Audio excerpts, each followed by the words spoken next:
Welcome to the next generation of sports talk radio. You're listening to The Score on air.com. The Score.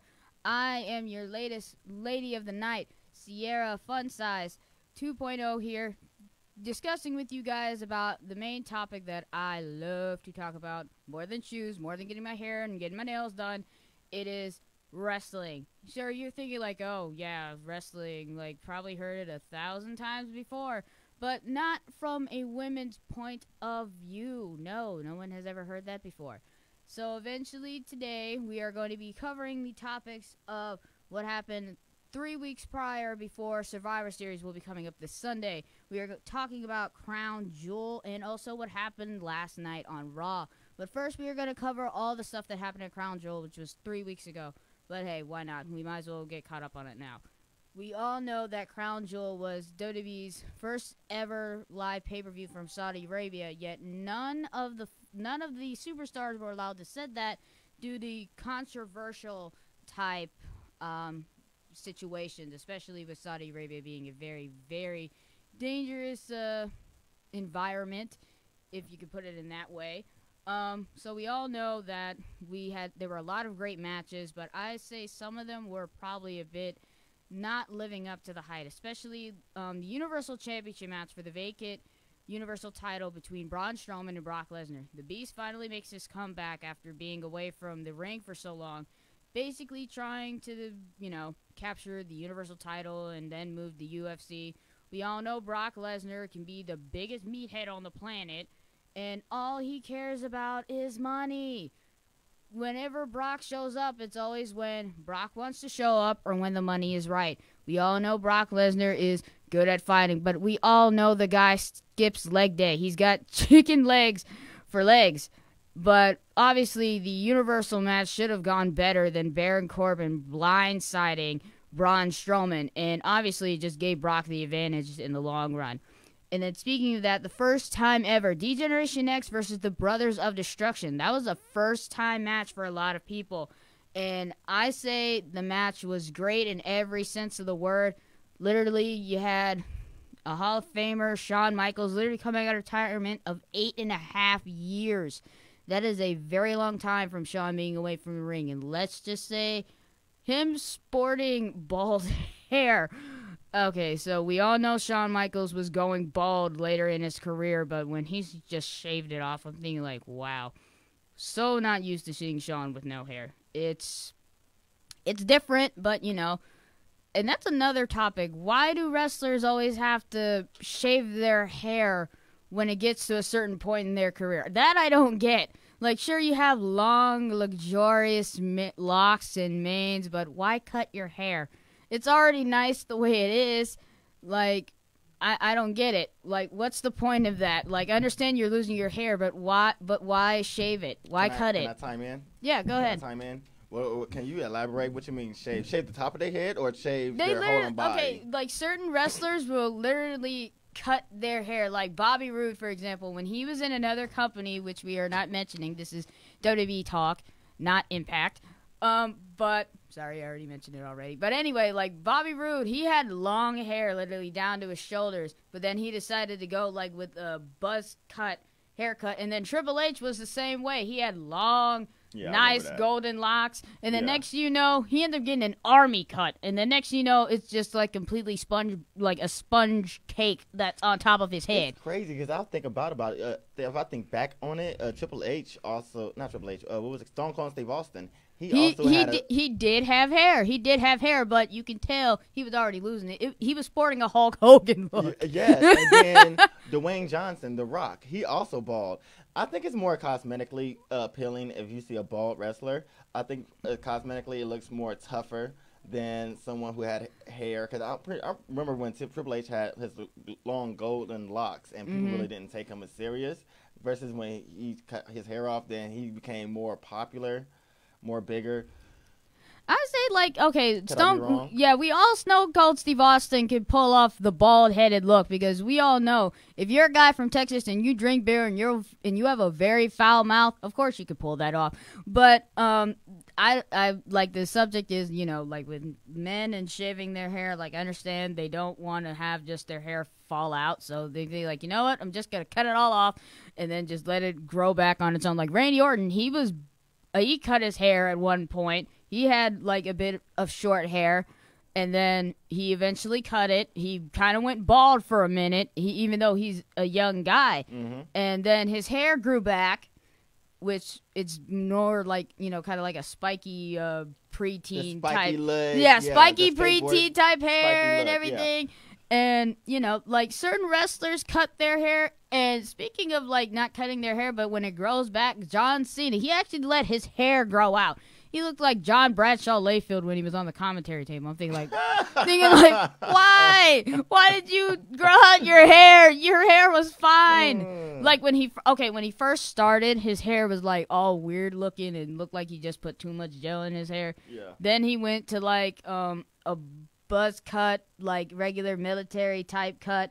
And then now he just grew his hair out and he just looks like one of those daytime TV show talk hosts or whatever now. So could that be one of the Wrestling World Federation? I'm sorry, I'm stuttering. You're fine. You're fine. Could that be the corporation asking them to change their looks cosmetically? Like, because you notice the females all have to have like that wet look hair. I don't think the girls really wet their hair. It's mostly the guys that come out with wet hair. You think they, like maybe. I've never thought of that in that way though, but it's a good point you bring that up because they're under all those hot lights and everything. So that's the reason why their probably hair is always already drenched in water, so the frizz won't completely sweat and visually it looks better because if you see these strong females wrestling and stuff, you rather see straight, wet, somewhat sweaty hair versus if you see dry hair. I don't know. Mm-hmm. Like cosmetically, it looks better. True. Like because when you kind of look at the women, like their hair is kept together, but when they're being thrust around, and then they're under all those hot lights and everything, their hair comes undone. So what? But the women at least have to look nice.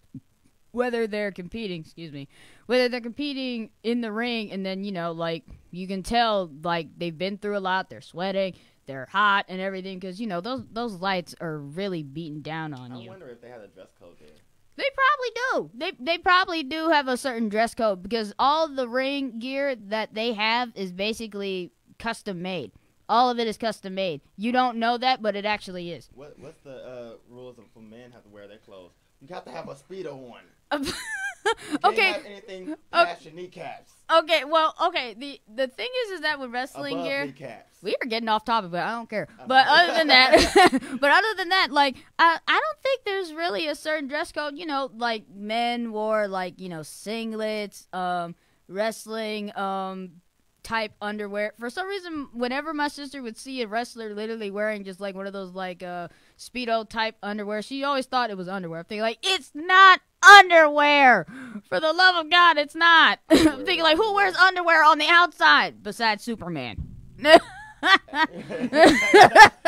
Besides Superman. But I would say the only wrestler that probably didn't really wear an actual, like ring appropriate gear would probably have to be John Cena. He's the only dude in the company that actually rocked man shorts. He rocked jean shorts for the longest and tennis shoes. He didn't wear wrestling boots. He probably was like, man, I'm not about to put those on. I'm about to put those Speedos on. Well, he did have wrestling trunks before, but the thing is that the butt of his trunks were so poofed out, like he was trying to be Nicki Minaj so hard. Maybe that's the reason why he said he's never gonna wear that. He's like, I'm never wearing that again. Yeah, and also all the ring gear is also like color coordinated too. If you notice that, yeah. Like Stone Cold Steve Austin always went with black and the black leather vest with the snake on the back with 316. The Rock eventually changed up his colors. Randy Orton has the same like base color of tights, but the outside of it is like a different color. Like you never see the wrestler usually wearing the same thing for maybe no more than maybe 2 to 3 weeks, because if they do, then it's just gonna get boring, and then that loses your merchandise sales. If you really think about it. Great point. Great point. Okay, so moving on with Crown Jewel, there were a lot of good matches going on. The World Cup kind of ended in a little bit of controversy after The Miz got injured by Dolph Ziggler on the outside. Eventually, Miz got injured, so his foot got injured along with his throat because he could barely talk after getting mule kicked by Jeff Hardy in the semifinals. But other than that, Miz couldn't continue. But Shane McMahon had the light bulb go off and decided to compete in Miz's place. And eventually he won, even though it didn't really sit well with Dolph Ziggler and Baron Corbin. And neither did Stephanie McMahon. So let's, if you guys do not have the WWE Network, make sure you guys definitely check that out. So moving on to Raw this past Monday. Let's just say Survivor Series coming up this Sunday. A lot of people want to make a good impression, but there was a tag team battle royal that did happen at the beginning of Raw, but it didn't really go as planned because the monster of among men, Braun Strowman, came down, and let's just say the monster was not happy with acting general manager Baron Corbin. He wanted, because Corbin eventually avoided him last week. And he tried to get... Yeah, show the picture. So definitely, the tag teams that were in the ring eventually got a little bit cocky trying to take down the monster. But when the monster is on a rampage, any giant man that is really, really steamed, you do not want to be in their path at all. Like, literally, you don't at all. And...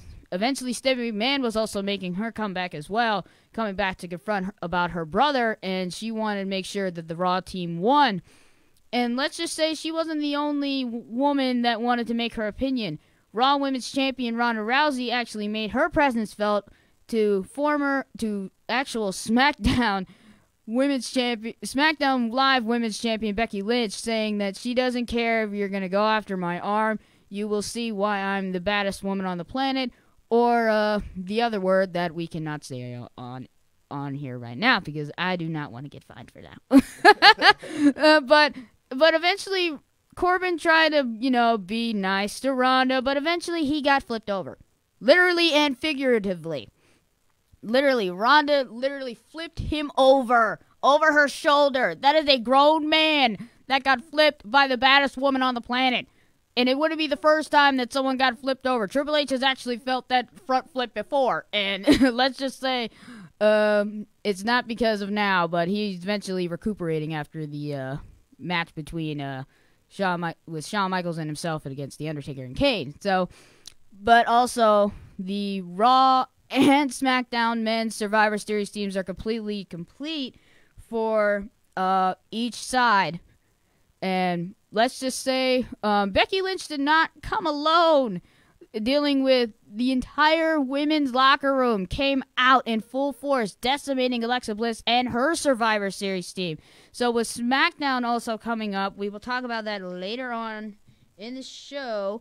But also, it is very, very heated with this rivalry between Raw and SmackDown. This is basically the only time when both of these brands really come head-to-head in brand supremacy, because Raw's been around for the longest, but then SmackDown is also second rate to them in ratings time. But both shows are good in my opinion, but, when it comes down to it, one brand's got better talent than the other, the siblings trying to uphold the other one, but, that's just how it is, especially with the McMahons being involved in that huge empire. Oh, yeah, sibling rivalry is taken to a whole nother level with them. So we will be back with more updates. We will also be covering Survivor Series matches, the rivalry heating up with Dean Ambrose and Seth Rollins, and much more. So make sure you guys stick around for more. Oh, we're not done yet. We still got... What? Okay. But we will definitely be back later with more of these very impressive segments. So make sure you guys keep watching.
Welcome back, everybody, to the next generation of Sports Talk Radio, The Score. Make sure you guys also chime in on Facebook Live on thescoreonair.com. And also, right now, we are going to be talking about the upcoming Survivor Series coming up this Sunday. And let's just say Raw and SmackDown are definitely going to go head-to-head in this one. So let's talk about the WWE Universal Champion Brock Lesnar, the Beast Incarnate, versus the phenomenal AJ Styles. Now, the thing is that AJ and Brock are no strangers to each other. They actually faced off last year with Brock being victorious. Even though AJ Styles put up a good fight, I think probably AJ Styles will probably be victorious in this one because we all know Brock skips leg day. It is obvious. He skips leg day. Yes, he skips leg day. He's been lazy? Yes. Okay, you see his upper body, right? It's strong and massive, but look at the man's legs. They are chicken legs. Oh, he got bird legs? Yes, he got bird legs. He has bird legs. You think a man that dominant would be working out his legs though? Look at Triple H. He's built from the ground up. His quads are together. His chest are together. That's right. I don't think you should have a big chest and you have small ankles. That don't look right. Tell that to Brock. Or tell Paul Heyman because he's the one that's his advocate or agent or whatever the heck he's supposed to call himself. If I push him, will he fall over? Unless you kick him in the legs hard enough, then probably he would. But that's how Brock is. But I'm going AJ Styles all the way. I got my gloves on, even though they're not P1. But oh well, I support AJ Styles all the way. And also, another Raw versus SmackDown match. You have Seth Rollins versus Shinsuke Nakamura. Seth Rollins be the Intercontinental Champion, and Shinsuke Nakamura be the United States Champion. Now, we all know Seth has had his. I'm sorry to cut you off. I gotta read one of these response here. It says, "Boo! I hope AJ pulls the upset. I'm sick of Lesnar and Paul Heyman." Thank you. Yes, whoever commented that. Who's that? Who are we shouting out? Albert Pride. Albert Pride. Thank you. I totally agree with that because even though Brock has bested AJ before, we all know Brock skips leg day every day.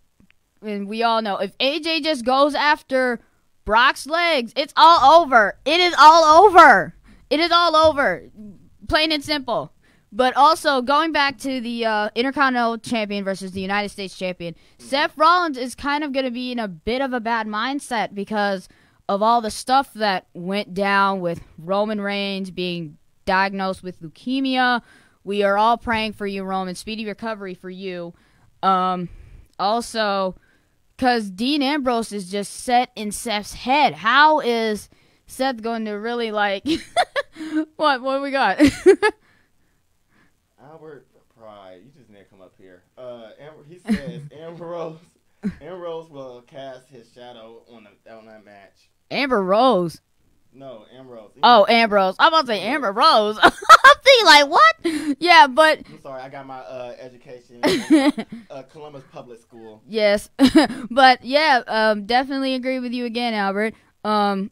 Definitely Dean will probably cut in on the match because we all know Dean is definitely deep inside Seth's head, and it's no strange thing to happen because they've been in a rivalry before back in 2012, 2013, when Seth eventually turned on the Shield. So maybe this is probably payback for all the crap that Seth probably put Dean through that rivalry, but we don't really know for sure. But Dean could possibly be a factor in the Survivor Series match coming up this Sunday. And then moving on, this rivalry I think is going to be very, very hectic. After what I saw on Raw, Ronda Rousey had that irritating twitch, that angry twitch in her eye. So you already know Becky Lynch is going to get her arm broken very, very easily by Ronda Rousey. Because, come on, Ronda Rousey she's vested in judo, MMA, and she's already conquered WWE. She beat Nia Jax at one point, put two women in a double armbar. Yes, two women in the same armbar. And even broke Alexa Bliss's arm and Stephanie McMahon's arm. if you think Ronda's some overhyped rookie, yeah, go ahead and say that to her face. She'll probably snap your arm too. And I would not be that one person to tell that to her face. But Becky didn't eventually put her in the disarmor for maybe a good 15 minutes. I don't know. But I wasn't there. But definitely, like, the rivalry between the Irish Slash Kicker and the baddest woman on the planet is definitely going to come to a head at Survivor Series. Let's just say Becky's overconfidence is probably going to cost her in this match. Because Ronda Rousey, yeah, that is one woman you do not want to tick off. Because if you, like, sure, she can smile, she'll give you a laugh, but when it comes down to business, that girl will go from happy-go-lucky to beast mode in like 2.5 seconds. That's how determined and focused she can be. A lot of people take Ronda for granted, saying like, "Oh, she can't do this. She was in UFC. She did judo." Blah blah blah. I bet. I think, yeah, that because Ronda is technically she's a very competitive woman, and she's definitely on her game, especially as the Raw Women's Champ. But you forget the fact that Nia Jax won the 20 women battle royal at Evolution that happened a month ago. So Ronda's got to keep that in the back of her mind as she's competing in that match too. So yeah, that's definitely another factor to be played in Survivor Series coming up this Sunday. And then what else is supposed to be going on? Oh yeah, the Raw men and the SmackDown men go head to head. Now these are some very unique pairings. So you have acting general manager Baron Corbin, with Dolph Ziggler, Drew McIntyre, the monster among men, Braun Strowman. Might I mind everybody who's watching right now, Baron Corbin is the one that screwed Braun Strowman out of the Universal title. But the thing is, Stephanie McMahon gave her word last night on Monday Night Raw that after Survivor Series, it's hunting season for Braun Strowman on Baron Corbin. Uh-oh. Yeah, so we'll have to see if Strowman can keep his temper after Survivor Series. Because if he blows that, then it's all out of the water. And also, who else is the final member to join? Finn Balor, the Demon King, will be facing off against Shane McMahon, co-captains Daniel Bryan and The Miz against Rey Mysterio and Samoa Joe. Now, okay, I don't know what Shane was thinking when he was making his Survivor Series team, but making Daniel Bryan and The Miz co-captains. Odd, but in one way, it could work. It could work, but the thing is that ever since Bryan's NXT days and Miz being his pro, that rivalry is just still boiling over in both of them. And I would say the encounter between The Miz and Daniel Bryan got screwed. He got screwed in the long run. The Miz should not have won. I can't stand The Miz. I don't care if he's from Cleveland. I hate The Miz. I don't like him. I don't care if he's a heel or a face. I hate his guts. I hate the way his character is portrayed. I just can't stand it. But anyway. We're going to go to commercials in 4 minutes. You want to answer one of people's questions? Yeah, sure. Go ahead and shoot the question. What's the question? All right, I got a question for you. Is Becky's nose broken, or was it just a solid shot with no fracture? I probably think Becky's nose probably did get broken. Because how else would she have gotten a broken nose, to be honest? Like, what, did she get punched by the Invisible Man and then eventually just her nose just started randomly bleeding? I think Becky eventually got a broken nose from someone literally either kicking her face in or she got punched really hard square in the face that caused her nose to bleed. And she was bleeding pretty bad. It was... Yeah, you can see the blood really running down her nose. Her wiping it away. Yeah, she got busted in the nose very good by somebody. Ooh. All right, we have another question. Everybody gets a Claymore kick on Sunday. Oh, so you're definitely... Yeah. So basically, you are you are definitely Team Raw, my friend. And we all know Drew McIntyre is the only one that plays well with Dolph Ziggler because for some reason they're buddy. And the thing is that, so you're saying that everybody is going to get Claymore kicked on SmackDown Live, or are you just saying everybody probably that Drew McIntyre does not like on his own team? Because there's two men that Drew McIntyre does not like. He does not like Baron, he does not like Braun Strowman, and he does not like Finn Balor. So it could either go either way. It could be the whole SmackDown team gets Claymore kicked, or just those two men that I just said earlier. Okay. Well, Travis Dockery have a statement. He says, report says Nia broke it and possibly concussion. So he's basically saying, so Travis, you're basically saying that Nia Jax broke Becky's nose and caused her a concussion. Well, we all know Becky is, as we say, Irish-tempered. So she's obviously going to show up tonight on SmackDown to flaunt her victory or her triumph of trying to break Ronda Rousey's arm. Sure, she got a couple of chair shots in and put her in the disarmor, but come on. Ronda's gonna think something. Just because she got beat up and wounded doesn't mean that Ronda's gonna back down from nobody. I'm definitely voting for Ronda Rousey. Ronda Rousey is definitely probably gonna break both of Becky's arms. She won't be using them suckers for a long time. You know what? She kind of remind me, cause you know. Who, Ronda? I come from the back of it. I come from the days when we used to call it WWF. Uh-huh. You know? World Wrestling Federation, my friend. Yeah. That's when I was watching it. Mm-hmm. So she kind of remind me of like China back in the day. Oh yeah. You know, I think that's kind of crazy. Like each generation have their like iconic women or strong set women that kind of like beat all the other women that can't fight the women no more. We're gonna have to transition from fighting women to fighting men. Men, yeah, it could happen. She can handle her own against a man. True, like she beat Triple H up. That's one thing. Yeah, she did beat up Triple H. If you guys did not watch WrestleMania, I think it was 34 back in New Orleans. So yeah, that's when she definitely put a whooping on Triple H. So yep, definitely. So we'll be right back with more right after this break.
And welcome back to the next generation of Sports Talk Radio. You are listening to The Score. This is Sierra Funsize back with you guys again on thescore.com. Make sure you guys, if you want to call the studio, the number's right down there. So make sure you guys check it out. So right now we are going to be running into the SmackDown rundown for this coming SmackDown, which is actually happening tonight.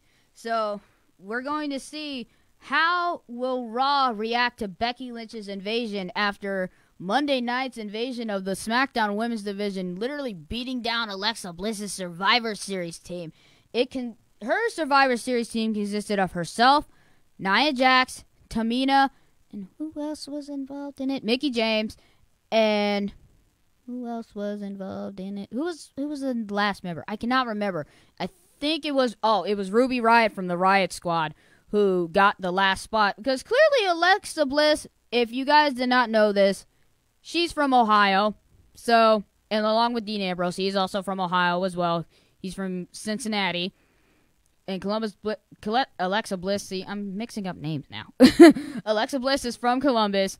And eventually, she still had a grudge between Sasha Banks and Bayley and made them compete for the final spot. And which turns out, she threw everyone a curveball and decided to name Ruby Riott the final member of the Women's Survivor Series team. But the thing is, SmackDown is still missing. The SmackDown Women's team is actually missing one more member.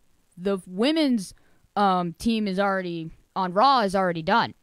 The thing is, Paige on SmackDown offered Charlotte Flair a spot to be the captain for the SmackDown Women's team, but yet no response from the daughter of Ric Flair yet. So we could get an answer tonight or at least somewhat before Sunday, because if not, then the women's division is going to get swept.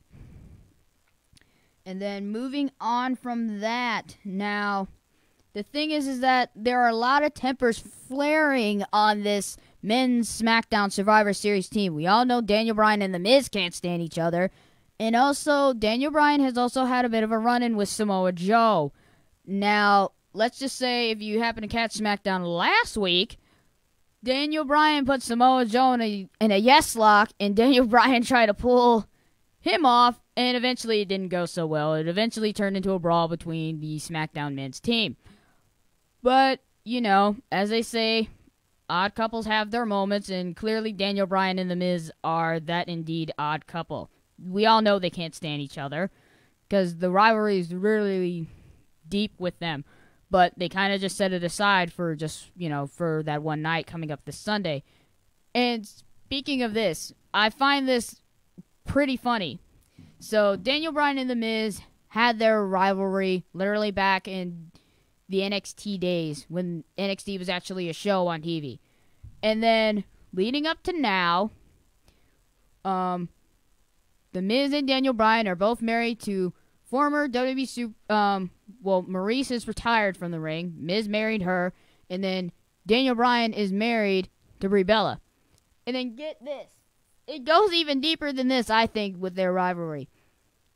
Brie Bella has a girl named Birdie Joe. Then 6 months later, Maurice is pregnant. And guess what they have? They have a baby girl, too. If that is not a deep rivalry, I don't know what is. How weird is that? That is super weird. That is very weird. I'm thinking like, okay, we know they can't stand each other. They're both married to gorgeous women. Brie's still competing. Maurice is not. But then they both have girls. That is the weirdest thing. At the same time? No, not at the same time. Okay. But Brie eventually was pregnant before Maurice was. And then after like 6 months, she gave birth to a baby girl. And I'm thinking like, hold up. First Daniel Bryan has a girl, then The Miz has a girl. How deep is their rivalry supposed to be? Like, it's literally within the family because they both have little girls at home. I'm thinking like, okay, I can't little girls get to be rivals. I know. It depends if they decide to follow the path that their parents provided for them. You know, like kind of like The Rock. You know, his family bloodline goes back all the way like to the olden days of wrestling. So, you know, that bloodline's very, very strong. Then we have the tag team, we have the tag team matches also for the Survivor Series also. We all know that the Usos are the captains of the tag team Survivor Series team for SmackDown, and the New Day is also part of that team. Now, the thing is, Raw only has one tag team, and that's Chad Gable and the glorious Bobby Roode. Now, let's hope Bobby and Gable can find more team members, because if not, then Raw's chances are a wee bit slim. And then moving on to that, yes, we have to get an answer from Charlotte tonight because Survivor Series is literally this Sunday. Will Charlotte Flair be the captain of the Women's Survivor Series team? Paige put it out to her like maybe 2 weeks ago, and yet Charlotte hasn't said anything. She probably feels, since Becky kind of just beat her down at Evolution, that she's not fitted to be the Survivor Series Women's captain. But I think she can. She's got to let that thing go with Becky. Because, obviously, Becky Lynch is a Irish hothead. She's an Irish hothead. That's all I'm going to say. Albert Bryan have a statement. Okay. He said, the only two wrestlers that I can think of that hated each other more than Miz and Bryan was Kevin Silverman and late Chris Benoit. Yeah. Yeah, definitely. That Chris Benoit, I haven't heard that name in a while. And funny that you bring that up, my friend. Chris Benoit, half of the people that were probably in the company are not even located in the Hall of Fame for mostly just certain reasons. Because we all know, if any of you guys did not know this, I'm going to bring this up on 2 different levels. Chris Benoit he actually murdered his kids, his wife, and himself. What? Yes. He killed his wife, he killed his sons, and he killed himself. But the thing is, that's how sports does to you. It's all those, enhancements and all that crap. And then also, you guys, if you didn't know today, 13 years ago today, we lost Eddie Guerrero at a very young age. Oh my God, I totally forgot about him. 13 years ago today, we lost Eddie Guerrero, a great man, great champion. And Chris Benoit was one of his closest friends, too. So it's crazy about that. And also, this is not wrestling related either, but also Stan Lee, rest in peace. You gave us great Marvel comics, and there will be no one like you, Stan Lee. I love you, Stan Lee. Yes. But yeah, see, I'm about to cry now. I don't want to cry while we're on live stream, but I'm trying not to. I'm trying not to. It's so emotional right now. But, that's how stuff happens. And then now, moving on to the tag team. So, the New Day and the Usos have a lot of scouting to do tonight also. So, which tag team would probably be joining their ranks? There are a lot of good tag teams on deck for SmackDown Live. But the Bar, which are the current SmackDown Live tag team champions, have their hands full with the AOP, the Authors of Pain, who eventually won the Raw tag team titles from Seth Rollins about 2 weeks ago. And, yeah, so eventually the Usos and the New Day got their have their work cut out for them. But they at least have a leg up. They already have 2 members already. And then now we are going to be talking about old versus new. And today's topic will be wrestling talent and how they're presented. Okay. He said, if you're not cheating, you're not trying. Love, Eddie Guerrero. We love you, Albert. You are a very, very insightful man. Thank you. And we all loved Eddie, even though I watched all of his matches on the network from 2005 to 2006, and I'm thinking why was I not involved in this when he was wrestling? And it's just funny how when Eddie would always just play like he was passed out or hit the chair on the ring mat, then toss to the dude and pass out. I'm thinking that's classic Eddie, man. And speaking of Eddie Guerrero, Sasha Banks, Eddie Guerrero was actually one of her favorite wrestlers growing up. Wow, did not know that. Yeah, and at one point, I think it was at WrestleMania 32 when she actually sported Eddie Guerrero's flame design on her wrestling gear in tribute for Eddie Guerrero. Yep. Sasha Banks was a Latino Heat fan, as of everybody who probably watched Eddie in his career. And Rest in peace, Eddie. so back to the old versus new talent and how they're presented. So basically, as a Juju Man, Juju Man says he's more of the oldie 90s wrestling type deal. And the talent back then, it was basically you just put something together and then you go out there, and then that's just your persona through literally the entire thing. Like, What? I think that's how it was. Or I think it had storyline. It was. I remember. I'm trying to think of some of the drama things that was going on. I remember. oh, I got one for you. How about Macho Man Randy Savage and Hulk Hogan in a love triangle with Miss Elizabeth, who was eventually Macho Man Randy Savage's wife at the time? What? I think so. Wait, no. They were mostly just associates, but they did eventually get married. They did get married. Eventually. Macho Man Randy Savage and Elizabeth. No, I'm talking about Macho Man Randy Savage and Hulk Hogan. They were eventually a tag team, but eventually Randy thought that Hogan was putting the moves on Miss Elizabeth, but Randy Savage eventually had feelings towards Elizabeth, but eventually Hulk didn't feel the same way about Elizabeth. But eventually there was a rivalry going on between them. But I think, like with the talent that was back then, like, all those household names like Andre the Giant, Hulk Hogan, Gorilla Monsoon, Bret Hart, like those are all guys that you basically thought you didn't know. Like when they first started out, you didn't really know who they were, but then as they rose up, you know who they were by now. Like everybody knows who Bret Hart is, Jim the Anvil Neidhart. Rest in peace to him. I know it's hard for Natalia. That's his only daughter. Can you believe that? Oh, I can't.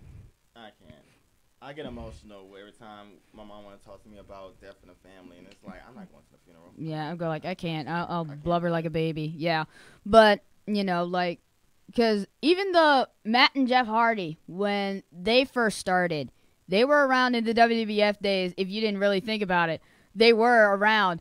And Jeff Hardy's first match was actually against Razor Ramon.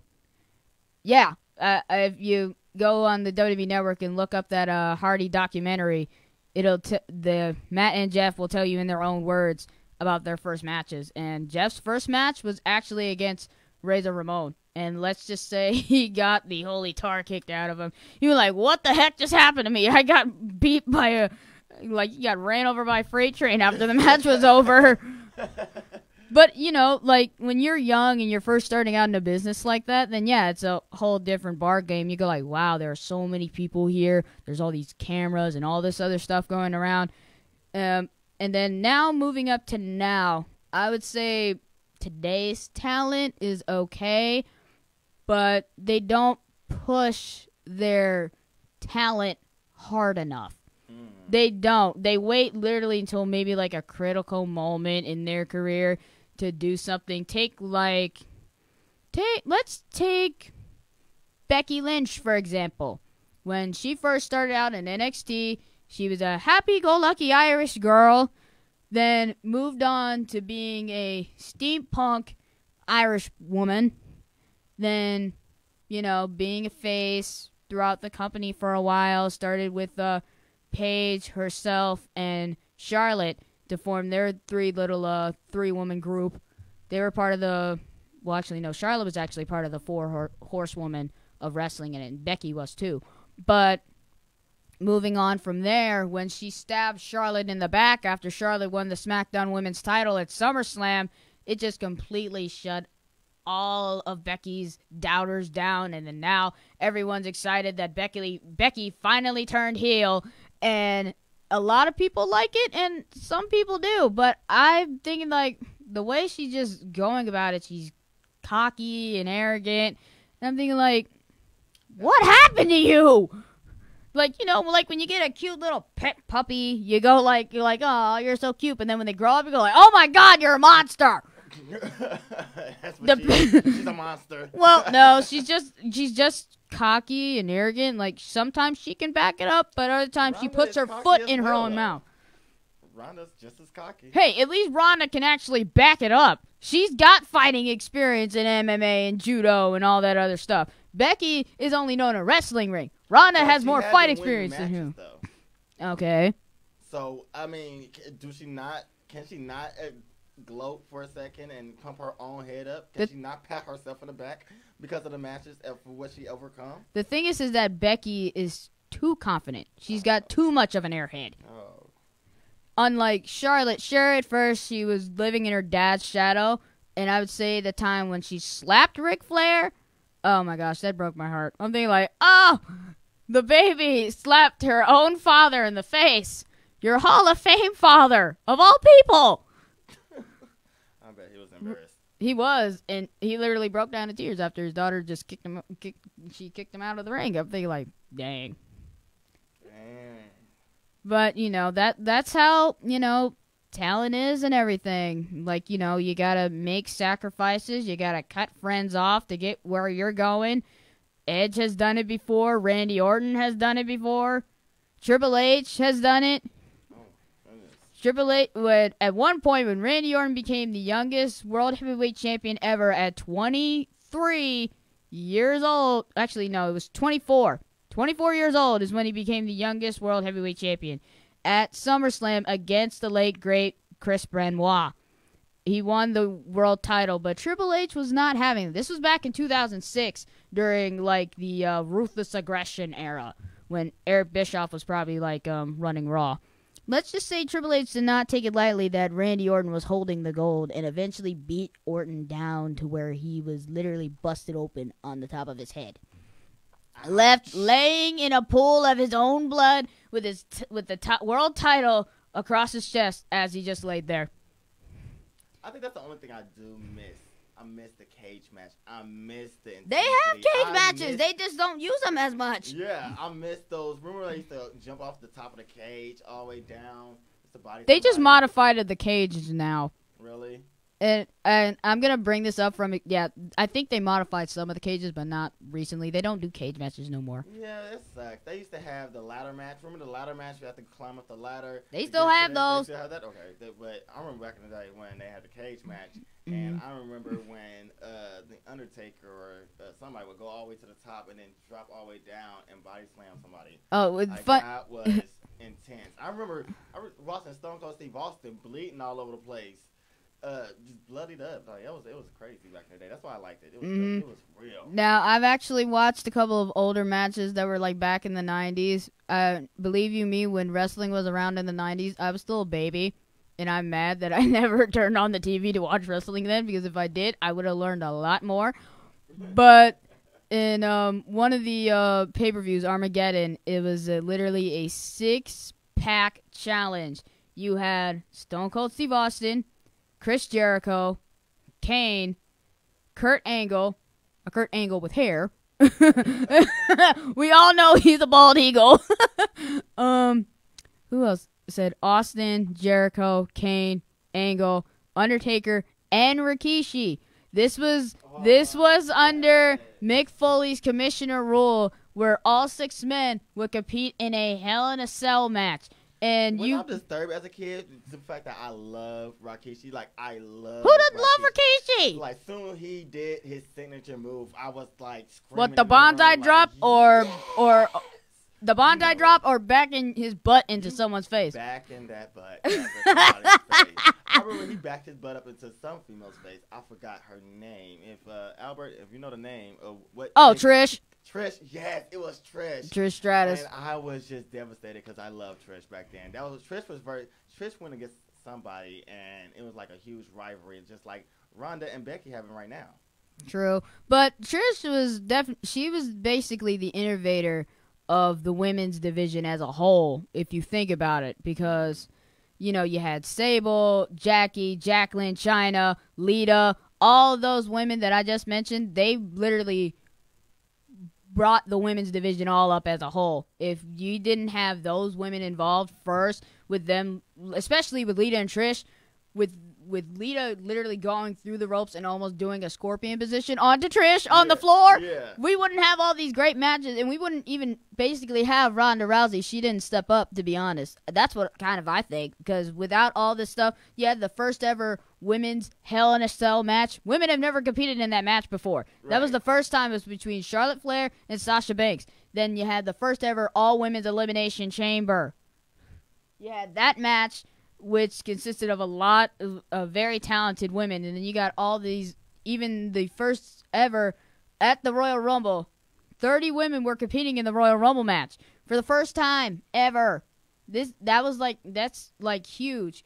But speaking of that, like what I was saying with that six-pack Hell in a Cell, Undertaker and Rikishi were at the top, and for some reason, Mr. McMahon decided to drive out a flatbed with hay on it. I don't know. He wanted to tear the cage down because he saw 6 investments, because that's how, I think, in some twisted old way of Vince, he sees all of his stars as, valuable investments. Because think about it. All those guys are probably worth millions of dollars for all the stuff that they do, events. They do appearances, autograph signings, and they compete in other movies, but and movies. But when you really think about it, though, Vince had a very good reason to pull the cage apart, but the only thing that came off was the door. He pulled off the door with the truck. But as the match progressed in that light, Undertaker and Rikishi were on the top of the cage. Next to you, though, Undertaker had Rikishi by the throat. Woo! There goes Rikishi. Boom! Right on the back of the flatbed, and let's just say his ribs were broken. His ribs were broken. Come on, you falling from that height onto a flatbed? Yeah, you're definitely probably going to have some broken ribs or something. Dangerous. That's all it does. Remind people that is dangerous, and please do not try that at home. Never. That's why they always show those infomercials. When they say do not try it at home, they really mean it. Do not. Do not, because those guys train literally every day to perfect those things, to make sure no one's injured. And speaking of really broke his rib? I don't know, but from that distance, though, he probably broke something. He had to, yeah.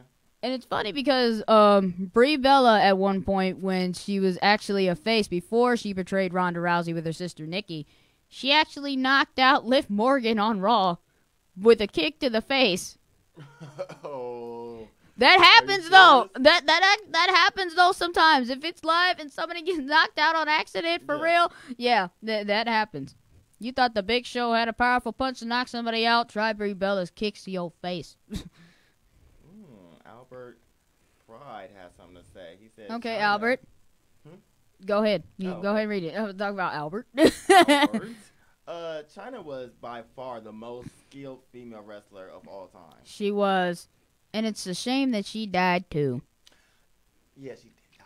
What made her I want to know. What made her the best female wrestler of all time? Well, at first, when she first burst on the scene, she was basically running with Triple H, but you never but you never really seen a woman of her stature like that before, unless you go to one of those bodybuilding competitions. But China basically, she had a different factor. She proved that she can not only hang with the women, she can also hang with the guys. She can hang with the dudes. This is why I kind of like Ronda more than China in this sense, because you might have made an enemy out of Albert now. I'm sorry, but China has some work done. She's been taking steroids. Clearly, you clearly see Ronda. That's all natural muscle. That is all natural. She's been training. She trained in this, and so I can respect her in this craft more than I can respect China. Even though China did leave an impact in this community, but I'm sorry. I feel like she had an easy way out because she did some steroids. Well, when you think about it, half of the women that were on the roster then and also leading up to now probably have had work done. When you really think about it, what kind of work do you think Becky had done? Becky? Yeah. I don't think she had any. That's all natural for her. What kind of work do you think Ronda had? Oh, that's all muscle. Yeah, so I think But I'm saying not certain women get work done. Like we all know, Nikki got her boobs shot up. We talk about Wrestling though. Yes, we are talking about In the wrestling. wrestling aspect, Yes, Ronda what and women have in wrestling have got any work done any. Okay, Nikki. other than China? Nikki had work done on her boobs, which is natural because most women in wrestling do get their boobs perked up. It's kind of like that. Oh, really? Yeah. Oh. A lot of people thought Trish got her boobs done, but no, that was just a very high push-up bra she was wearing. Okay, breast then. But I think I think we'll be okay, but I don't know. But other than that, yeah, Okay, so we're gonna be going to commercial. All right, so stick around, guys, and we'll try to figure out something else to talk about now. If we could figure out anything to work on now. We'll find something. We'll definitely find something. So make sure you guys stick around.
Yep, you're on now.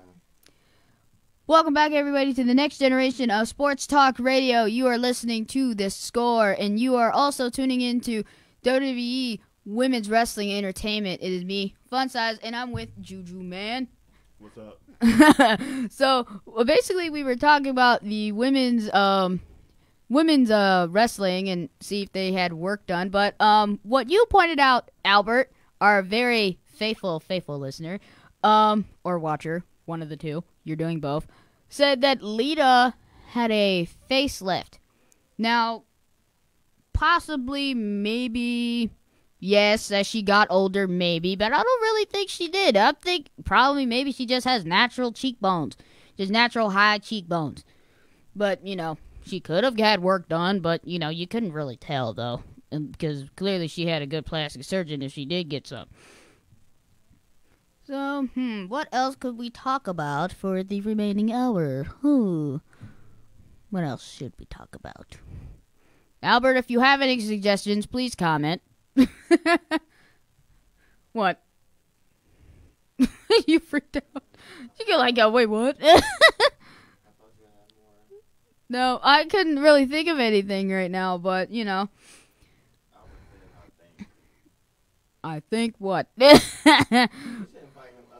Yes. Let him know when the next time you'll be up here and ask him, let him know, give him your information so he can hit you up. Yeah. Albert, if you do want to come and be our special guest or a special guest on my show, just hit me up on Facebook at my page, WWE Women's Wrestling. It'll show the Women's Evolution logo that's on it. And just, you know, hit me up with your information and we'll see if we can get you up here and see if you can voice your opinion on what feedback I have to say. So I would love to hear from you, Albert. So yeah. So now I have a question before we okay. What's up? You know, move on to something else. Mm-hmm. I want to ask you that. Do you think that that wrestling evolved in the last decade, or do you feel like it's in a standstill? I would say wrestling probably has evolved. In some way, because when you think about it, wrestling was only known to be, you know, kind of done, like, you know, on a mat in a high school. Like, you know, that's, like... Professional, real wrestling. Like, real wrestling, it has, because now you got all these different brands, not just, like, certain ones that were, like, made, like, maybe, like, in a certain city. Now, like, you can literally train anywhere to become a professional, and you got so many different brands out there. You have WWE, Impact Wrestling, Newport, Japan. You have all these different brands now. Even Lucha Underground, that's another one.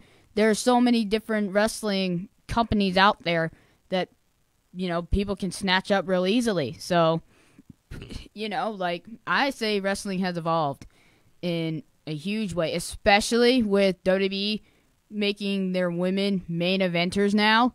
Because you think about it, the women were mostly manager pieces and side pieces and, like, side attractions. You know, like with the lingerie pillow fights and the bikini contest.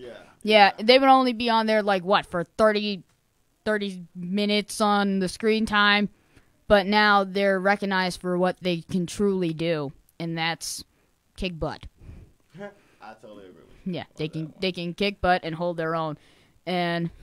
there was also a bit of a rumor going around that Stephanie McMahon kind of hinted women will be getting tag team titles.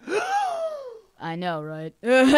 But she didn't say when or where, but it is a possibility because when you think about it, the guys are the only one that hold the tag team titles. Right. And...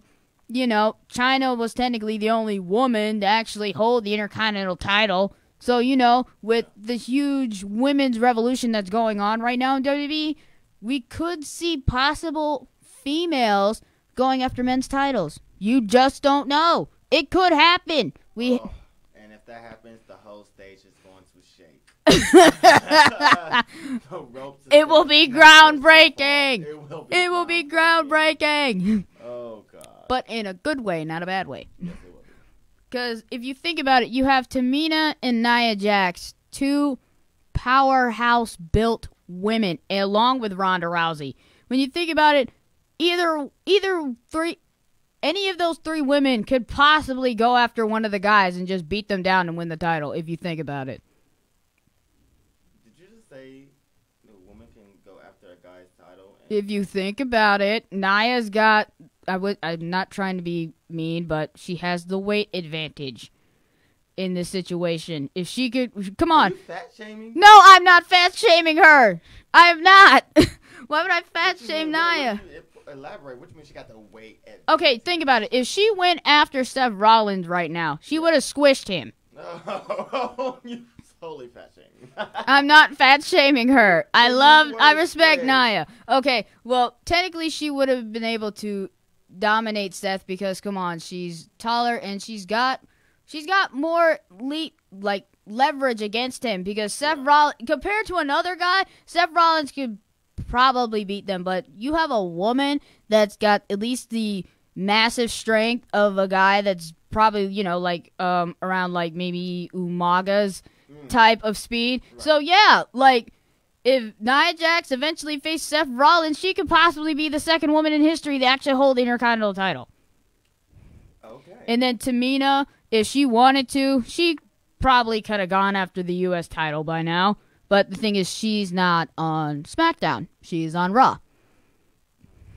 But I could, come on. This is a new age for women everywhere. You got women running for office. You got women running for, different, different stuff everywhere. So, sooner or later, we're going to have a women president in office. We already had a black president. We got we got Trump, which is just lame, but, I wanted to ask you to go through your list of who all that's going to be in a Survivor's match. Okay, the Survivor Series matches. Who do you personally think is going to win between the people that's going to be listening in the Survivor's match? Okay, so I'm going to start with this first one, and it's going to be Brock Lesnar, the Universal title champion, against AJ Styles, the WWE champion. We all know, as I said at the top of the show, that Brock and AJ are no strangers to each other. But like I said also before, Brock skips leg day. He does. He skips leg day so hard. And obviously, AJ might pull out with the win if he actually points out that flaw in the Beast Incarnate's game plan. So I'm definitely going with AJ Styles for this one. And then for the SmackDown versus Raw Women's Championship match, Ronda versus Becky, we'll have to see how Ronda responds tonight if she shows up. Because if Ronda Rousey shows up, we all know all hell is about to break loose. I'm putting my money on Ronda. Yeah, see? We got Team Ronda up in here. We are Team Ronda. All on the list? Well, no. There's more. There's more on the list. Seth Rollins, Intercontinental Champ versus Shinsuke Nakamura, U.S. Champ. I kind of want to pull for Seth because I really don't like Shinsuke Nakamura. And also because he won the 2017 Battle Royal, and I was really mad. I didn't like it. Because literally all the foreign people won. I'm not shaming Asuka. I love her. But still, I wanted someone else to win. Oh. But I'm going with Seth Rollins. Going with the Kingslayer. And then, who else is part of... Oh, the Authors of Pain versus The Bar. Raw and SmackDown Tag Team Champions going head-to-head. Now, the thing is that Sheamus and Cesaro have the 7-foot, 500-pound Big Show in their corner. Yes, Big Show is still wrestling. What? Yes, he is. What? Yeah, you're... The Big Show been wrestling since I was a kid. We need to put you on... The next time we do this, you're getting on camera. Watch the new episode so I can see what's going on. Do you have the network or at least have a pay-per-view provider? Yeah. Okay, so definitely you're going to have to spend $50 to actually watch the pay-per-view. I'm sorry. I get to watch it for free, so yay. Well, technically for new subscribers of the network, the first pay-per-view is free. So if you wanted to subscribe to the network and pay the $10 a month, which is probably the best thing you can get, so you don't have to worry about cable and paying for the pay-per-view, spending $50 on it. Right. And but yeah, I kind of don't like either team, so I don't care who wins. So in that match, I really do not care. I could care less about both teams. Because I don't like them. Don't like them.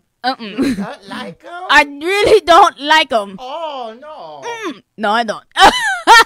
No, I don't. I'm not a fan of either team. And who else was supposed to be competing? Because whereas another name, another group, because that was only 4 matches that you listed. There was so you got the Raw Women's Champions going at it. Brock and AJ, the Authors of Pain, Seth and Nakamura. There's more matches. It's just that you have the traditional 5-on-5 Survivor Series team matches. First, we'll start off with the guys. So far, both teams are assembled, and let's just say both teams have heated rivalries amongst each team. Yes, amongst each other. Baron Corbin basically has beef with Strowman after Crown Jewel because Corbin blasted Braun in the back of the head with the title before the match even started. So obviously, take that. Yeah, but come on, you don't want to piss off you don't want to tick off a guy who is literally towers over you, is at least 7 feet tall, and literally looks like he probably would just go to a bar and just beat the holy snot out of anybody there who doesn't give him a drink. Because that's how Braun Strowman is. If I actually met Braun Strowman in person, I'm 4'11". He's taller than me. I would literally have to look up at him like this. That's how tall he is. But for you'd probably be about to his chest. Oh yeah, he's tall. Yeah. So, and that's probably you never tick off a tall person, and you never tick off a small person. This case in me, because sure, I look like I'm 12. I'm not. Like, there's a bunch of memes that saying, don't pat my head, I'm not 5. I will beat you down if you do that. And then, also for you have Baron Corbin, Drew McIntyre, Dolph Ziggler, Braun Strowman, and Finn Balor on the Raw side. And then you have SmackDown co-captains Daniel Bryan and The Miz, Shane McMahon, Rey Mysterio, and Samoa Joe. So we all know Joe's got beef with Daniel. Daniel has beef with Miz. Vice versa. And the only people that don't have beef are Rey Mysterio and Shane McMahon. They don't have beef with anybody. There's only 3 men on that SmackDown team that have beef with each other, and that's Miz, Bryan, and Joe. That's it. But, oh my gosh, they're both good teams, but... Who are you giving it to? Oh my gosh, well, you giving it to Raw, or you giving it to Smack? I could... Okay, I could kind of go either way, but with Braun Strowman being on the Raw team, sure, they got Samoa Joe, who's got muscle and power, but Braun is a monster among men by all means. So I gotta go with Raw, despite, all their efforts. Like, sure, Rey Mysterio, he's known for being the biggest little man in the company, but when you have a guy like Braun Strowman literally staring down at you, saying, "Yeah, I'm gonna pick you for a pick for my teeth." Yeah, I'm gonna have to go with Braun Strowman. And then for the SmackDown women, you going with him because of what he said? No, I'm going with him because of the power advantage. Gotcha. Because even though Braun still has in the back of his head that he gets Corbin after Survivor Series if he doesn't touch Corbin, right? Still, SmackDown men's team gonna get them hands. Gonna get these hands from Braun Strowman. And then the women's team, the Raw women's team is already set. Now, the SmackDown women's team is missing a captain. What? Yes, they have Carmella, Naomi, Asuka, and Sonya Deville. You have 4 women on the SmackDown side, and you have 5 women already on the Raw side. You have They're missing a person. They're missing a captain. Paige, the general manager of SmackDown, offered Charlotte Flair the captain spot of the SmackDown Women's Survivor Series team, but she hasn't really given... Yeah, she said, maybe not, but she said she would give it some thought. So we got to at least hear from her tonight, and if not, then the SmackDown women's division is going to be at a disadvantage with only 4 women. So it's still, you telling me it's still going to go on? It could still go on if Charlotte does not respond to Paige's offer of being the Survivor Series team captain. Whew. But here's what we have on the Raw side. You have Alexa Bliss, Nia Jax, Tamina, Mickie James, and the team captain of the Riot Squad. See, I can't say my words today. Ruby Riott. And one thing for sure, speaking of Ruby Riott, if you guys did not catch Raw last week, it was a 6-woman tag match. And after the match, Bayley, Sasha, and Natalya won, but Ruby Riott just took it a step too far, in my opinion. She literally grabbed Natalya Neidhart's father, Jim the Anvil Neidhart's sunglasses that he gave to Natalya. She broke them in 2. Are you serious? And I thought that was the most disrespectful thing that somebody could ever do. At all. You don't, like, here's the thing. With Eddie Guerrero and his lowriders, no one messes with Eddie Guerrero's lowrider. If you do that, you're a dead man. You don't do that. You don't desecrate a lowrider that was custom made for Eddie Guerrero. You don't disrespect Bret Hart's jacket. You don't tug on Superman's cape. And just doing that to Natalya, that was her father's signature glasses. You think, yeah, sure, she can buy them someplace else, but those were her dad's that he wore to the ring every night with her Uncle Brett, her Uncle Owen, and Davey, and when they were in the Hart Foundation. He wore those every single night that he competed into the ring. I feel like you're really taking this personal. I am! When you think about it, that's a family heirloom, especially when you lose a family member like that. Your own father. It's just hard to deal with that, but hey, business is business, right? And clearly Alexa Bliss likes to play the puppeteer when it comes to other women's emotions. Believe you me, she did that with Nia Jax, and that cost her at WrestleMania 34.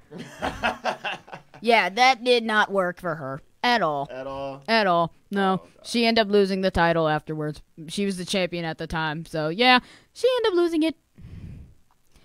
But that's probably all of these Survivor Series matches that are going on. But yeah, that's all that's going on for Survivor Series right now. Okay. So that's the conclusion of the show, or? No, we're still gonna keep going. We got, what is it? It's 5:23 right now. So I'm gonna try to think of something else that's completely off of the top of the dome. We already talked about superstars losing their hair. We already talked about that, about them shaving their hair. So I would say I'm going to talk about fantasy matches now, since I still have a few minutes. Now, if I could pick any wrestler, dead or alive, to be in any match I wanted, if I was general manager for the night. I already seen Big Show and Braun Strowman in the ring broke. Now that was awesome. I never thought I would actually see the ring break in person. It was, speaking of which, I'm going to talk about my Raw experience. I've been to Raw at least 3 times. Been to the shows 3 times. Still enjoy watching the wrestlers react and everything. But I always wanted to see the ring break. That's the one thing that probably every wrestling fan lives for, is to see the ring break. And I actually got to see that one night. It was 2 of my homies. My grandmother got us tickets. It was for an early birthday present that she got for me. And it was for the show that was actually here at the Schottenstein Center. And we had great seats. We could see the ring and everything. Then when it got to the Big Show and Braun Strowman match, it was heading towards the end of the night. I think it was either Big Show or Braun that was going up for a superplex. So that was like the last match? Probably, yeah, it was the last match of the night. Okay. And they both went up to the top rope. One thing led to another. A superplex broke the ring, and everybody went nuts. Even I did. I was happy about it. I'm thinking like, yes! Break it down. It was the last night. The last match of the night. Yeah. Heading towards. How did they break it? What happened? What led up to it? What was the build-up? Well, when you have 2 giant men that probably at least weigh 500 pounds crashing down to the mat, yeah, stuff happens. But it wouldn't be the first time the ring broke. The ring has probably collapsed at least maybe 5 different occasions. I think on SmackDown, when Brock was in his prime, before he decided to skip leg day. It was him and the Big Show on SmackDown in 2004 or 2005. Brock delivered a superplex, and the whole ring broke. Brock was out, Big Show was out, and the ref was out, but the whole crowd went nuts. Taz even said, "Holy shish kebab." Trying to substitute that in the best way I can. I'm thinking, like, what word should I say? But, yeah, even, I think the Big Show has mostly been on the end of the ring breaking half the time. Yeah. Even with him and Mark Henry at Vengeance in 2013, they broke the ring, and the rest of the last match of the night had to be competed in the broken ring. That's something we're definitely going to have to bring back. All the times that the ring had broken and the history of broken rings. Like, yes. We gotta have a segment of that. So that'll be for when I come back next week. So yeah, that'll be us. Yeah, that'll be our segment for next week. Who broken it? Yeah. Go like superplex, just crashed through. Oh, it wouldn't be also people have actually gone through the ring before, gone through the mat, broke a hole through it. Yeah. I have never seen nobody go through the ring. You never seen that? But I've never seen nobody go through the ring. You never seen anybody go through the mat of the ring? No. I've seen a top 10 list of what they've done when the ring is broken. Edge has gone through the ring mat before. The Undertaker has been broken through the ring mat before. Being chokeslammed by the Big Show. Oh, gosh. Dang, who else was... Big Show gonna be wrestling forever. True. He's the only technically giant man. He's the only giant in WWE besides Andre. He just reminds me of like Texas Chainsaw Massacre without the chest. Without the chainsaw. Without the chainsaw, yeah. That's what it reminds me of. Like, if I ever see a Big Show out in the street, I'm taking off running, full-fledged, full running. And the thing is, when you look at how fat the Big Show's hand is, it could literally engulf your face. That's how big his hand is. You thought the Great even the Great Khali, they both had big hands. Because they're both giant men. I'm thinking like, okay, how do they get through life without getting bullied? And let alone, how do they fit through doors? When you think about it, as how tall they are, they wouldn't be able to fit through that door right there. They would have to duck and literally crouch like this and turn themselves and did like... I've seen the Big Show come out to the ring before. I've seen him crouch to get to the stage. Yeah, because he's that tall. Yeah. He pretty much. Like, but the thing is, they probably have to. Yeah, plus they probably have to modify the furniture to make sure they support the weight, because guys at that stature probably weigh a certain amount, and you don't want. How much that guy weigh? At least 500 pounds. At least 500 pounds. He's lost weight though. He's not, bulky no more. He's not the big Show like he used to. Yeah, he's slimmed down, and it looked good on him. And now the one thing I kind of didn't really understand is when he grew a beard. I'm thinking like, is that the Big Show? Why did he grow a beard? It looks so bushy and big. I'm thinking like, bro. We got one last question. Okay. And you already know from your favorite fan, Albert. Yeah. What was the last intergender single match you've seen? For me, it was Mark Mero and Sable versus Sable. Okay, probably I probably didn't see this like live, but I did watch Chavo Guerrero events against Jacqueline for the the Cruiserweight Championship. I saw that on the network on SmackDown replays of the show, and that was probably the last intergender match I've seen. So yeah, that's probably it. That's probably the only intergender match I've seen. All right, we'll be back with more right after the break.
And we are back with the next generation of sports talk radio, thescoreonair.com. The Score. It is me, your lovely lady, Fun Size 2.0 with the Juju Man. So, well, just to babble on and chit-chat all day long, we are going to be talking about cage matches. As Juju Man brought up at the top of the hour, well, that was round 4, he basically said he liked the cage matches and noticed that they kind of gone out of style. Kind of. For some reason, they haven't really brought them up anymore, if you really think about it. They don't... Because of safety reasons, because people were actually getting injured doing those cage matches. True. Sure, they got cut up and broken bones and whatever, but come on, they gotta suck it up. They're professional athletes. Hey. Like they say, there's no crying in baseball. That's what we came here looking for. When we turn on wrestling, we want to see somebody bleed in. We want to see somebody break an arm. Well, that happens. You don't think that happens in real life? You don't bleed when you fall down and you don't break an arm if you fall off something moving too fast? Life happens. But I would say, I'm trying to think, what was the last cage match that really ever happened on Raw or SmackDown? Probably happened maybe in 2011. So, probably a long time, but trying to think. Well, I would say, you got any favorite cage matches there, Juju Man?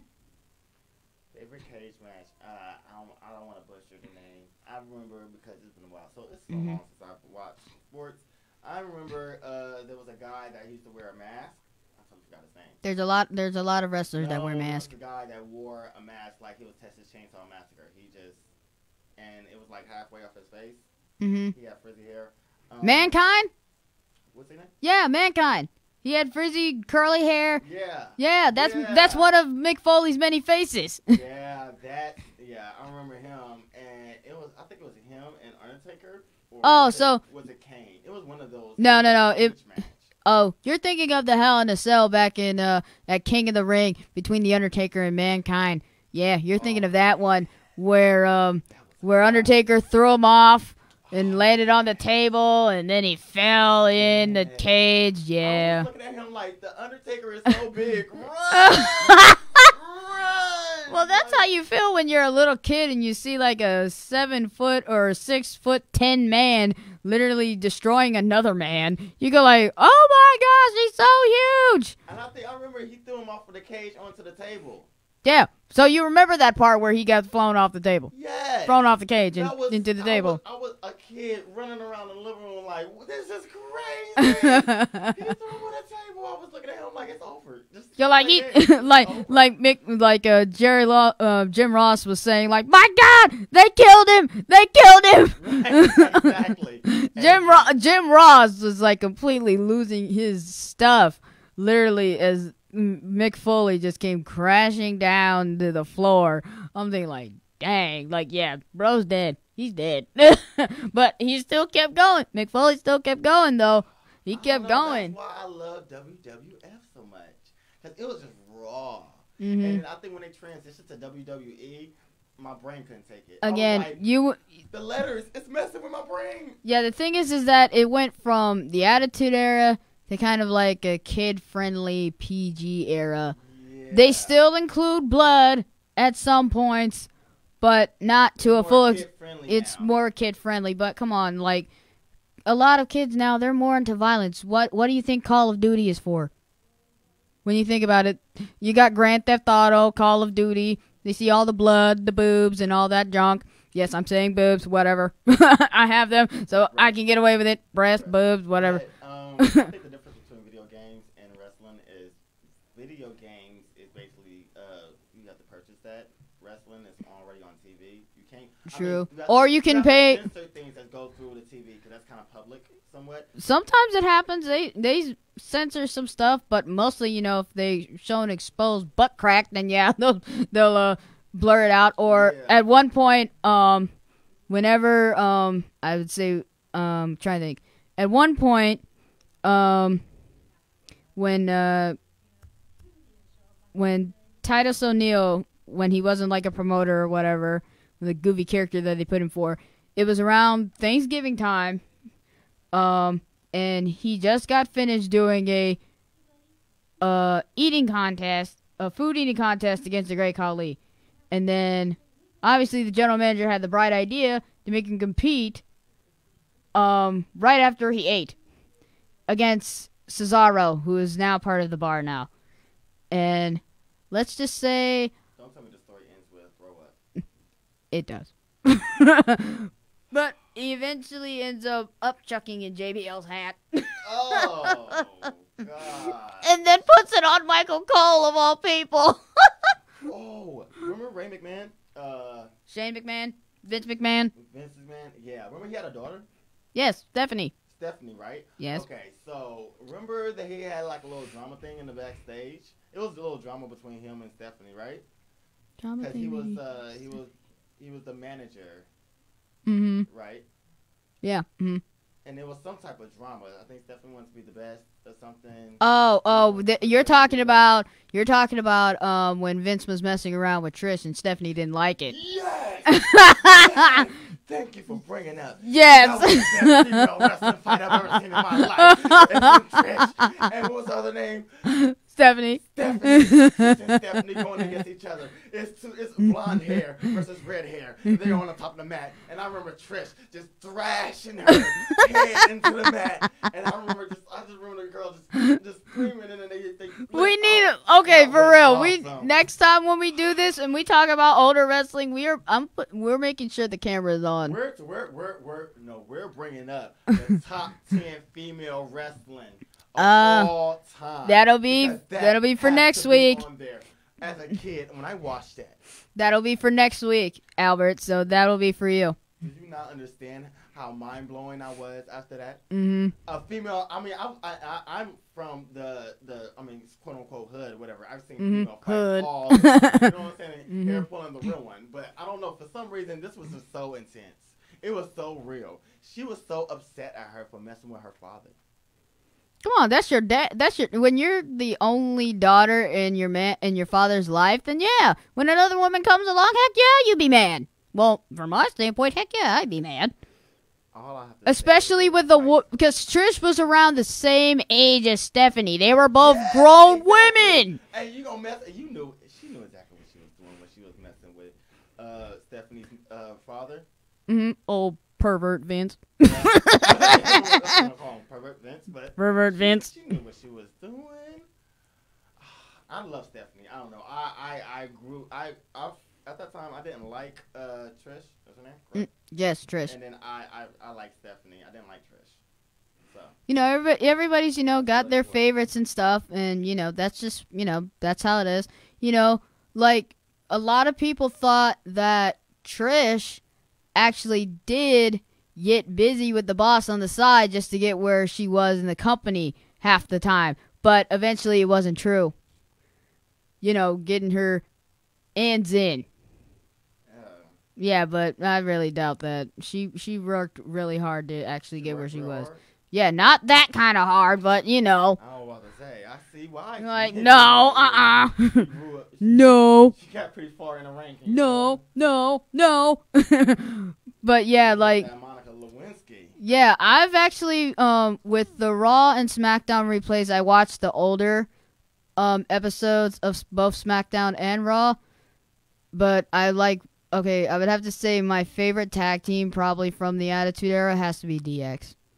Love D-Generation X. They are my favorite all-time great tag team. Oh, we're talking about great tag team now? Yes, we are talking about tag teams now. They were also... I'm trying to think. They had the green uniform. Green and black. Yeah, the green and black. I know exactly what you're talking about. X-Pac, Triple H, Road Dogg. Watching it. Okay, all right. When I start my end of my wrestling, watching wrestling career, I think that's when they started. I was watching. What was it? It was Raw. No, it wasn't Raw. It was actually Ed Hardy. It was Ed Hardy. Remember? Ed Hardy. You mean Matt Hardy? Matt Hardy. Excuse me. Sorry. Excuse me. I'm about to say Ed. I knew it was a Hardy. I'm about to say wait, hold up. What team that was again? It was Matt Hardy. Jeff Hardy and Lita, Team Extreme. Yes, that was my team. Team Extreme. I like them. Yeah, that was probably around when the women were still managers and stuff. Yeah, and at that time I believe Stephanie and one of the girls of that team, they also had a match as well, and Stephanie beat her up. Didn't it? I think Well, I could be it. wrong. Think it was either Lita or Trish, but who knows? But yeah, I do watch the older ones, older matches on the network because I see like how much it transitioned. Like the quality is so different. Yeah. First it goes like from a regular like prime middle camera, then like to a high definition camera where you see all the cracks in their face. Like, I don't need to be seeing all of that. Like, ugh. Oh man, if only I could turn back time. WWF. No, don't we always? I'll always be a WWF fan. I'm sorry. Oh. WWE doing their thing, Mhm. but I'm always will be a WWF. I'm mad that I didn't mention this. At Crown Jewel, you will not believe who showed up though. Who showed up? Try to guess. Oh, it's a guessing game. Oh, okay. If you need a hint, just ask. What is? No. Oh, okay. All right. What is it? I have no idea.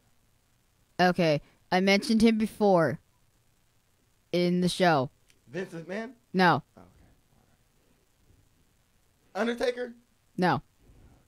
But Close. he did close. have a fight with the Undertaker. He did have Mankind. No. Okay, does the word brother mean anything? It does, but I can't put a face to it. Okay, think of like a very unique like a upside down U of a mustache. Who was that again? Albert, help me. Who was that? He had his hair is literally hanging on the back of his head, and he wears a bandana all the time. I know who. Hulk Hogan? Yes! Oh, Yes! Hulk Hogan. Hulk Hogan showed up at the top of the show, and I'll be like, what? They brought back Hogan? What? Oh, God. Because the thing is that Hogan was actually suspended for a while for dropping the N-bomb. Oh, I didn't know that. Yeah, he got suspended for saying the F-bomb, even though he didn't say it, but he did. He did. I've seen the Hulk Hogan's reality show. Hogan knows best.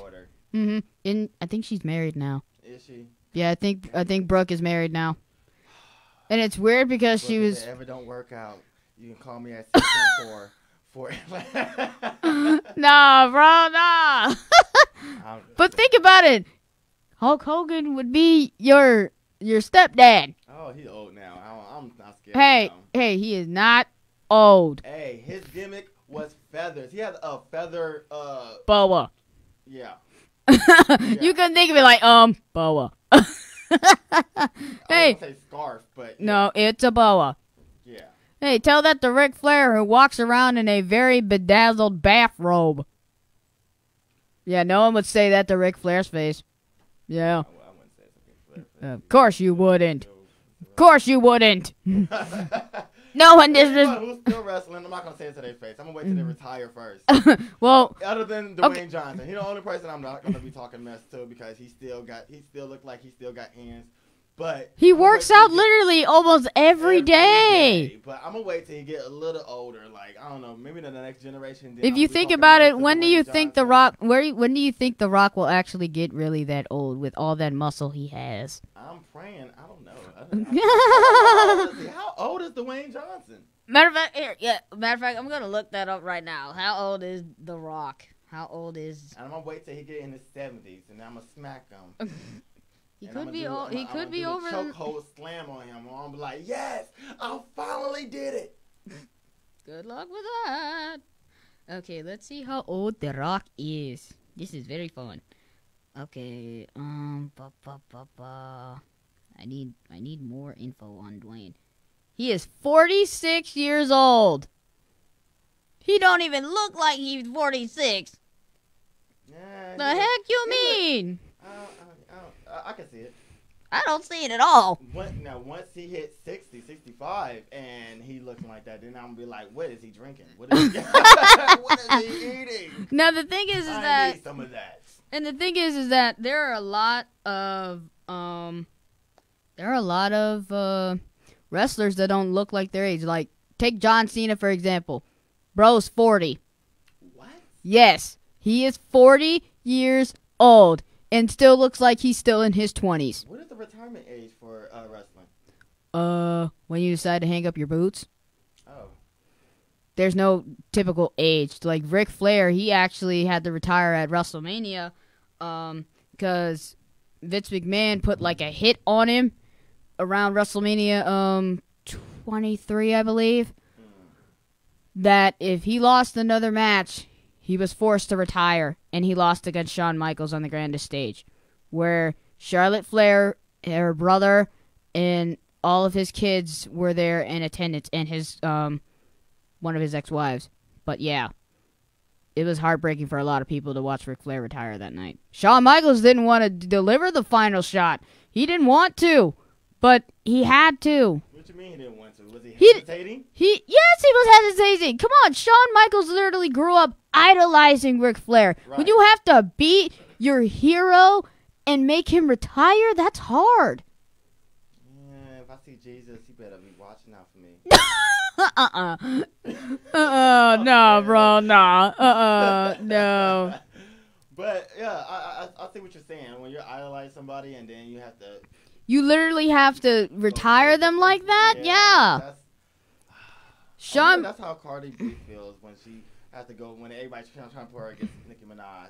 It's like, oh, I look up to her. She's like my grandma, you know? My grandma. Yeah, she's up there. So now she got to put her out of her misery so she can take over the rap game. But that's in rap. Okay, back to wrestling. Yeah, like, I would say a lot of retirement matches were kind of like, heartfelt and everything, because when you think about it, when a superstar retires and you look back at all of they've done for the business, you go like, wow, they have done so much for people that are probably not even in the business yet, and yet they paved a way for that said person that's saying like, don't give up, keep going and everything. Even Jerry Lawler, he eventually didn't wrestle, but he does partly wrestle. But the thing is, he would mostly be on the commentary table. Man, okay, let's talk about the commentary table. The only person that's the only person that is irrelevant right now is Michael Cole. He's the only person that they have not let go who has been on the SmackDown commentary team, and now he's on Raw. But the other, Renee Young, I like her on Raw. But Corey Graves, Tom Phillips, and Byron Saxton, get yourselves off of the commentary table. Y'all do not have any excitement at all. Oh, you sound a little upset. I am. I'm upset with the commentary team. What happened to Jerry Lawler, Jim Ross, John Bradshaw Layfield was on the commentary table at one point, and he actually was good at it. Even Taz, the submission machine, well, actually, no, he was the suplex submission machine, I think. But he was good at commentary, even though ECW eventually went out of business because Paul Heyman sucks at signing checks and bouncing them, which he makes them bounce. And it's funny because Paul Heyman actually had a nickname for everybody. He was called a Paulrus. A what? A Paulrus. A Paulrus? Yes, a Paul Heyman Walrus. They really called him that? Well, I did. I thought it was your own personal name. Yeah, but the thing is that Paul Heyman's just fat. He's got droopy-looking skin. He used to have a ponytail for the longest. Then he decided to chop it off, and then he's just got hair hanging on his head. Poor Paul. Okay, well, I already have something to say about that. Okay. He says glad that Raw got rid of Booker T. Booker T, I think, was probably better on SmackDown than Raw. So, yeah. But, Booker had stuff to handle, especially, with one of the hurricanes hitting Texas. So, yeah. And they even had the Jonathan Coachman on there. He was even on the Raw commentary team at one point. And they brought him back. He was okay. But, he had to go back to ESPN. Yeah. He was out of touch. All right. We got 6 more minutes. All right. Well, we do have 6 more minutes left.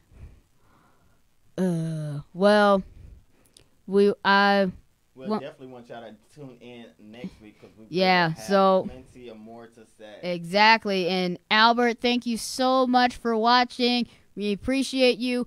And also, if you know any people that are in Alabama looking for a future sports commentator, please have them hit me up on WWE Women's Wrestling Entertainment, my Facebook page that is up there. It's got all my contact info on it. So, yeah, definitely make sure, reach out to them and then talk to me. So, yeah. Yeah, here, it's right here. The number is 614-641-0674. Or it's the number that's probably on the live stream that's showing right there. Okay, so call that number when you want to go ahead and time in. We'll be on Tuesdays and Wednesdays, but so far it'll only be Tuesdays, 4 to 6 p.m. on the Score on Air. Again, one more time, can you give out that number? It's 614-641-0647 is the Score on Air school number. So definitely reach out to us and give us a call. So awesome. See you guys. Juju, the man. Fun Size 2.0, and we're out. Thank you, guys. So Fun Size 2.0, and we're out.